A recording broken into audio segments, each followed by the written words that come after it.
There's loads of ways that you can make coins in FIFA 22, but this year it's different.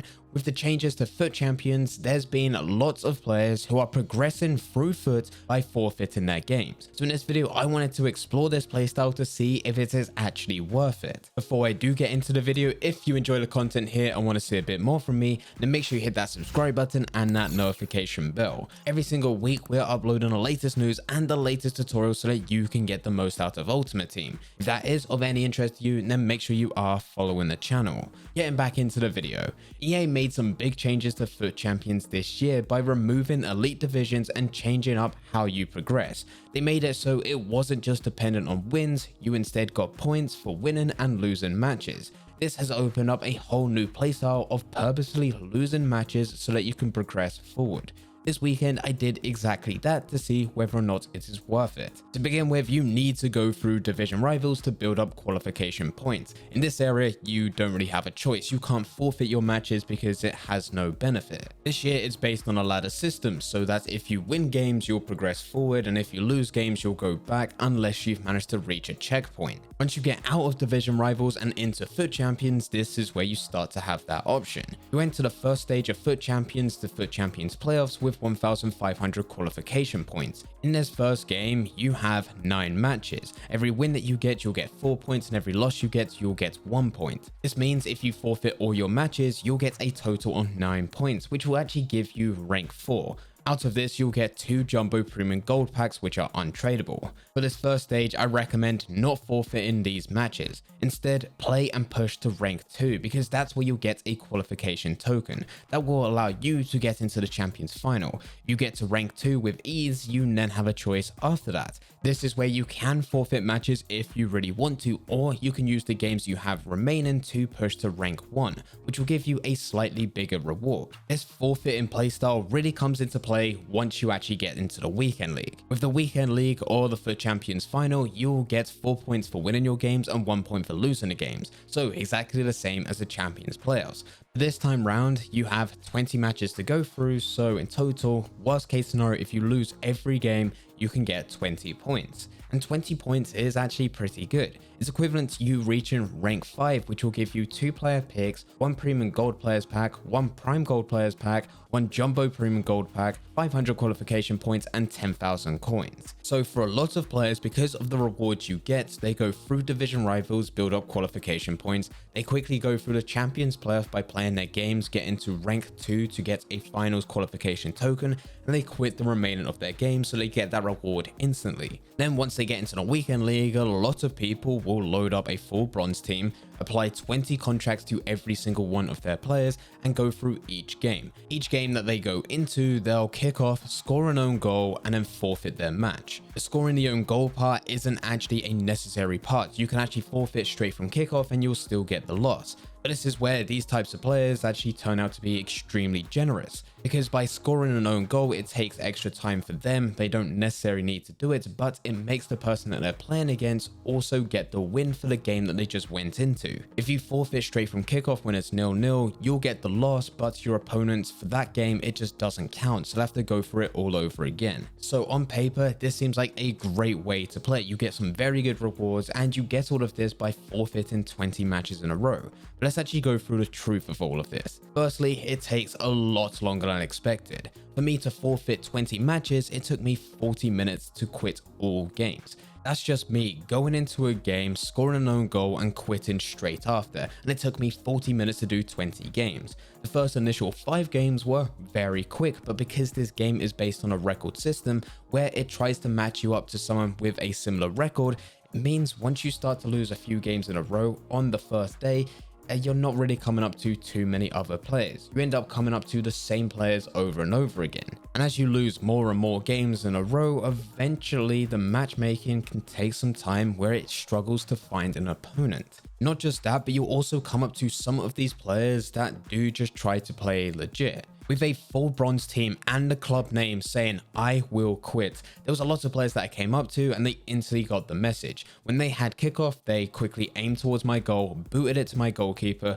My keeper picked it up and I walked back, put it in the back of my net. Whereas other players, they did not get the message. They didn't see a full bronze team. They didn't see the name I will quit. They didn't understand anything that I was trying to do. So they just tried to play. They went from kickoff and they just tried to score with their own players rather than just quickly getting an easy win by passing to me. And sometimes this took a lot longer than expected. Some of these players had a very slow playstyle where they'll end up passing it around the back for a bit and then push it to midfield just to come back. And it took me quite a lot of time to go through these matches when I was gifting out free wins anyway. So just to quit the matches, it took a lot longer than expected. It's not going to be done in 10 or 15 minutes, which is what I was hoping for. The second thing to point out, and this is actually a positive, is that you're likely to get more than 20 points. I actually ended up with 26, but if I took a bit extra time in some of the games that I went through, I could have easily got to 32 points, which would be rank 4. And this all comes down to the matchmaking.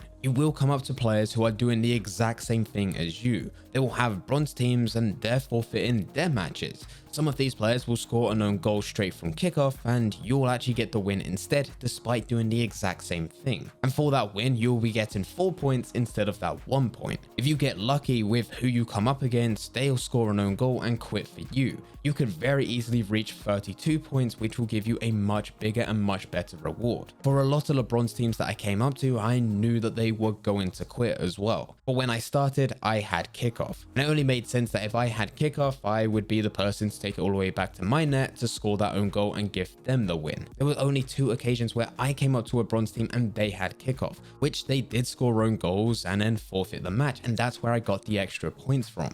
And there was one occasion where I did come up to a bronze team and I did have kickoff and I didn't score an own goal. Instead, I tried booting it all the way over to their keeper, hoping that their keeper would pick it up and they'll drop the ball to take it into the back of their net, but they expected the exact same thing from me. So in the end, we started to ping it back and forth to each other, hoping that one another will actually score an own goal to actually forfeit the game. This is also another reason why it took slightly longer than expected, but if you was to do this and you was to put a bit extra time into it, you could very easily get more than the 20 points and actually push up to those 32 points. All you need to do is win 4 matches out of the 20 games that you have, and there you go, 32 points in total. The third thing to think about is that it takes less time during the weekend but more time during the week. I managed to go through 20 matches within just 40 minutes. Yes, it was longer than expected, but still, that's 20 matches.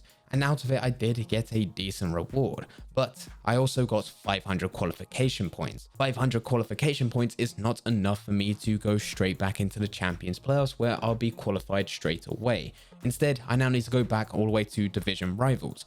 I need to build up another 1000 qualification points to have 1500 in total. And that's where I can then re-enter into the Champions playoffs where hopefully I'll get to rank 2 to qualify again. So it was a lot less games during the weekend, but now I have to play more games into division rivals to build up those qualification points all over again for me to go into it the following weekend. If you was going to do this on a week by week basis, that you qualify and go through the weekend league, then this is where it starts to become a bit of an issue. Depending what division you're in, it actually makes it better for a lot of players to go through the weekend league to get those 1500 qualification points at rank 3 rather than forfeiting the matches and then going through divisions to get your qualification points. This is, of course, only if you're going through the weekend league every single week. If you plan just to do it once and never again, then it really doesn't make any difference. And the fourth thing to talk about, and I didn't know this until after I actually spent the weekend forfeiting games, is that this is actually a bannable offense. On EA's terms of service, it says it's a bannable offense if you engage or assist in cheating or other anti-competitive behavior, such as boosting, collusion, and match or matchmaking manipulation. On the FIFA help, rules and regulations side of things, it says cheating can include, but it isn't limited to, using external tools, performing in-game exploits, abusing glitches or bugs, performing, using, buying or selling match collusion, matchmaking manipulation, or win manipulation services. In-game cheating is not fair play and hurts the experience for the players you are playing against. There was also previous emails that were sent out to over 30,000 players that did the no loss glitch during the weekend league, which did also briefly say if you deliberately lose games, it can be a bannable offense. Now with all of this, I'm still yet to see someone get banned for exactly losing games within the weekend league. There's many rules here that EA have listed on their terms of service and the agreement that you accepted right at the beginning of playing FIFA 22, but they do only seem to take action to those that go viral. The no loss glitch did go viral, loads of players started using it and therefore EA had to take action. But EA have not so far in FIFA 22 and they haven't shown interest in it of banning these types of players that use bots to trade on a web app. But these bots haven't gone as viral on TikTok or social media as much as what the no loss glitch did.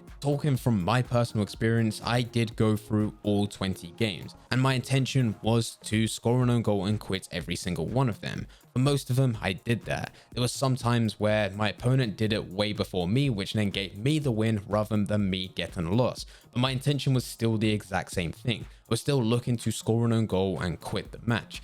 And so far after doing this, claiming my rewards, my account has not been banned yet. So even though scoring an own goal and forfeiting the match can be seen as match manipulation to gift out wins, collusion, or even boosting, so far it doesn't look like EA are taking action upon it. But it is something that falls with under the terms of service, which could be a bannable offense. Now after going through all 20 matches, the rewards were pretty decent. And out of it, I managed to get 85 rated Kramaric, 81 rated Ansu Fati, 81 rated Inform Cotter, 86 rated João Cancelo, and 84 rated Jesus Navas. These were the players that were highlighted within my red picks and the boards when I opened the packs. Within the packs, there was still a lot of other players and other consumables which did sell on to give me even more coins. Overall, for 40 minutes of my time, I think that this was a good reward. So this actually brings us on to whether or not I'm going to do it again, or is it worth it? The answer is probably not.